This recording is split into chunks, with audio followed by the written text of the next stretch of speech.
आप लोगों का स्वागत है हमारे YouTube channel the banking guider में। आज हम आप बताएंगे कि नया खाता स्टेट बैंक में किस प्रकार से खोला जाता है। सबसे पहले आपको आधार कार्ड और पैन कार्ड की ज़रूरत पड़ेगी, जिसमें अपना नाम आधार कार्ड में और पैन कार्ड में इंग्लिश में और हिंदी में सही होना चाहिए। उसके बाद पिता का नाम आधार कार्ड और पैन कार्ड में सही होना चाहिए। इसके बाद जन्म तिथि, तारीख, महीना और साल सही होना चाहिए। यह है बैंक का, स्टेट बैंक का ओपनिंग फॉर्म। किस प्रकार से फॉर्म को भरा जाएगा हम निम्न तरीके से आपको बताएंगे। जो इस फॉर्म में दिए गए हैं हर एक कॉलम को किस प्रकार से भरा जाएगा आपको हम बताएंगे। तो आइए सबसे पहले यहाँ पर चलते हैं, फॉर्म के ऊपर नज़र डालते हैं। यहाँ पर लिखा है CIF नंबर, अकाउंट नंबर। ये दोनों कॉलम को भरना नहीं है। आपको शुरुआत किया जाएगा न्यू लिखा हुआ, टाइप न्यू में। यहाँ पर न्यू में टिक मारना है। उसके बाद पब्लिक में टिक मार देना है। उसके बाद ID नंबर के हिसाब से आधार के नाम से फॉर्म भरा जाएगा। जैसे कि यहाँ है फर्स्ट नाम MR हो, MR, जैसे यहाँ नाम हो गया सचिन कुमार, तो सचिन यहाँ भरा जाएगा SACHIN, एक घर छोड़ के कुमार भरा जाएगा। उसके बाद मेल फीमेल है जो भी भरा जाएगा। मेल होगा तो मेल में टिक मारिएगा और लड़की होगा कुमारी तो उसको फीमेल में टिक मार दीजिएगा। उसके बाद आता है आधार नंबर। आधार नंबर में आपका 12 अंक होता है, तो आधार नंबर यहाँ शुरू करेंगे 1 2 3 4 5 6 7 8 9 10 11 12, यहाँ भरा गया। उसके बाद फादर का नाम, तो यहाँ फर्स्ट में MR लिखना है और यहाँ से शुरू करना है पिता का नाम। पिता का नाम मान लिया कि रंजन कुमार है, तो रंजन यहाँ लिखाएगा और एक घर छोड़ के कुमार लिखाएगा। उसके बाद स्पोस यानी पत्नी, यदि शादीशुदा है तो पत्नी का नाम लिखेंगे और यदि शादीशुदा नहीं है तो इसको ब्लैंक छोड़ दीजिएगा। और उसके बाद माता जी का नाम लिखना है, चाहे हैं या डेथ कर गए हैं, जिंदा या मर गए हैं, दोनों में से जो है यदि डेथ कर गए हैं तो लेट लिखिएगा और जिंदा हैं तो इसमें मिस लिख दीजिएगा। उसके बाद माता का नाम यहाँ लिख दीजिएगा। अब आता है इधर इंडियन, यहाँ इंडियन में टिक मारना है और कंट्री में इंडियन लिखना है यहाँ पर।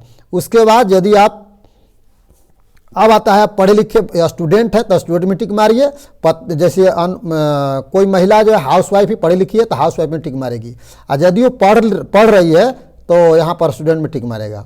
और यदि इसमें भी कोई नौकरी करता है, नौकरी करता है सरकारी, तो गवर्नमेंट सेक्टर में टिक मारेगा, और नहीं तो पब्लिक सेक्टर में, यदि प्राइवेट करता है तो पब्लिक सेक्टर में कर देगा। अब आइए यहाँ पर प्लेस ऑफ सिटी, आपका जन्म स्थान कहाँ पर हुआ है। कहने का मतलब कि जैसे सिटी हुआ, जैसे देहात का रहने वाला है तो जो बगल में जो शहर होता है वहाँ का शहर का नाम आप लिख दीजिए। उसके बाद कंट्री ऑफ बर्थ, यहाँ भी आपका इंडिया लिखना होगा। आपको इंडिया में है तो इंडिया लिखना पड़ेगा। और मान लिया कि जिस जिला का है तो जिला के नाम यहाँ लिख सकते हैं। अब आइए इसमें passport, voter card, driving licence, MNREGA card इत्यादि ये सब देने हैं डॉक्यूमेंट्स। इसमें से 2 डॉक्यूमेंट अनिवार्य है, पैन कार्ड या आधार कार्ड। अब आगे बढ़िए, यहाँ पर आज टाइप ऑफ एड्रेस में आना है। परमानेंट एड्रेस और टेम्परेरी एड्रेस दोनों दिया जाता है। तो यहाँ आप लिखेंगे एड्रेस में पहले अपना नाम दीजिए। जैसे फर्स्ट में यहाँ आपको नाम बताए थे वो अपना नाम दीजिए कैंडिडेट का। उसके बाद सन ऑफ, पिता का नाम, लड़की होगा तो उसका लड़की का नाम। उसके बाद जो है डॉक्टर लिखा जाएगा, डॉक्टर ऑफ फलाना ऐसे लिखाएगा। उसके बाद विलेज लिखा जाएगा, पोस्ट लिखा जाएगा, डिस्ट्रिक्ट लिखा जाएगा, थाना लिखा जाएगा, स्टेट लिखाएगा, कंट्री नेम लिखाएगा। तो कंट्री नेम में इंडिया कहते हैं, इंडिया लिखिए। अब आपका पोस्ट ऑफिस का पिन कोड नंबर यहाँ देना अनिवार्य है। अब चलते हैं पार्ट 2 भाग में। यहाँ आ गया आपका एड्रेस। जब इधर पीछे बैक साइड में एड्रेस यहाँ लिख दिए तो इधर में आप सेम में टिक मार दीजिए और DO कर दीजिए, यानी सेम टू सेम हो जाएगा। आप आ गया हिंदू मुस्लिम है, सिख है, ईसाई हैं, क्रिश्चियन है, इसमें टिक मारना है। हिंदू है तो हिंदू में टिक मारिए, मुस्लिम तो मुस्लिम में टिक करिए। किस कैटेगरी में आते हैं उस कैटेगरी का नाम देना पड़ेगा। यहाँ जनरल, OBC, SC ST है, ऐसे कहने का मतलब इसमें आपको टिक मार देना है। जैसे हिंदू हैं तो हिंदू में टिक मारिए। जैसे यादव कास्ट में आते हैं, कुशवाहा कास्ट में आते हैं तो OBC में जाएंगे, और शेड्यूल कास्ट में आते हैं SC में लगा दीजिएगा। अब आते हैं आगे,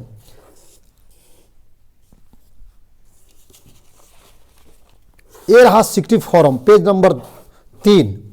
यदि आपके पास पैन कार्ड नहीं है तो 60 फॉर्म भरना अनिवार्य है। अपना कैंडिडेट अपना नाम यहाँ लिखेगा और उसके बाद यहाँ पर सिग्नेचर कर देगा, सिग्नेचर ऑफ कैंडिडेट यहाँ पर। इसके बाद पेज पलट दीजिए। पेज पलटने के बाद चौथा पेज में आप आइए। चौथा पेज में यहाँ फ़ोटो का निशान है, फ़ोटो पर आप फ़ोटो लगा करके और साइन जो करना है चेहरा छोड़ कर ऐसे साइन करना है। यहाँ से साइन करिएगा, ऐसे सीधा ऐसे पार कर दीजिएगा और एक साइन यहाँ होगा आपका। अब आइए इधर, यहाँ पर लिखता है आपका एटीएम कौन सा चाहिए आपको, सिल्वर चाहिए, गोल्ड चाहिए, डायमंड चाहिए, प्लैटिना चाहिए। इसमें अलग अलग प्रकार के आपका खाता से पैसा कटता है। प्लैटिना होगा तो 500 रुपये कटेगा, गोल्ड होगा तो 228 रुपये कटेगा, सिल्वर होगा तो 213 रुपये कटेगा, रुपीज होगा तो 118 रुपये कटेगा। और सेविंग खाता खोल रहे तो सेविंग करिए। इसी प्रकार से करंट खाता इसी प्रकार से भरा जाएगा। करंट खाता जिसको खोलना होगा बिजनेस के लिए तो भी करंट खाता इससे खुल सकता है, तो करंट वाले में टिक मार सकते हैं। आपका बचत खाता खोलना है सेविंग तो सेविंग में टिक मारिए, और करंट खाता खोलना है बिजनेस के लिए तो इसमें टिक मारिएगा। सेविंग खाता में पासबुक मिलेगा और करंट खाता में पासबुक नहीं मिलेगा। सेविंग खाता के लिए आपको पैन कार्ड देना होगा और आधार कार्ड देना होगा, तो आपको एटीएम आएगा, चेकबुक आएगा और पासबुक मिलेगा। परंतु करंट खाता जब खोलेंगे तो आपका चेकबुक रहेगा और एटीएम रहेगा, पासबुक नहीं मिलता है। इस फॉर्म को फिर यहाँ पर आप एप्लीकेशन में फर्स्ट हैं तो इसमें टिक मार दीजिए, अपना नाम लिख दीजिए, और इसमें चेकबुक चाहिए तो यस लिखिए, इंटरनेट बैंकिंग करना है तो यस लिखिए, एसएमएस अलर्ट करना है तो यस लिखिए, मोबाइल बैंकिंग करना है तो यस लिखिए। उसके बाद पासबुक चाहिए तो यस लिखिए, नहीं चाहिए तो नो कर दीजिए। Statement monthly, quarterly, half yearly जो चाहिए इसमें टिक मार सकते हैं।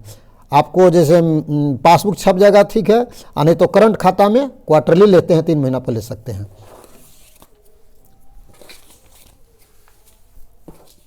कोई भी खाता खुलता है सेविंग खाता तो नॉमिनी में नाम देना बहुत ज़रूरी है। न दीजिएगा, नॉमिनी में नाम नहीं रहेगा तो कोर्ट के चक्कर काटना पड़ेगा। मान लें कि आपका खाता में 10,000, 20,000, 50,000 रुपया रह गया और खाता धारक डेथ जब कर देता है तो नॉमिनेशन जरूर उसमें फॉर्म में अप्लाई करिएगा। जब खाता खुलता है तो यहाँ पर खाता नंबर कैंडिडेट का लिखा जाता है। नॉमिनेशन, नॉमिनी में नाम शादीशुदा हैं तो आप पत्नी को दे सकते हैं, शादीशुदा नहीं है तो माता को दे सकते हैं, पिता को दे सकते हैं, बड़ा भाई को दे सकते हैं जिसका उम्र 18 साल का हो।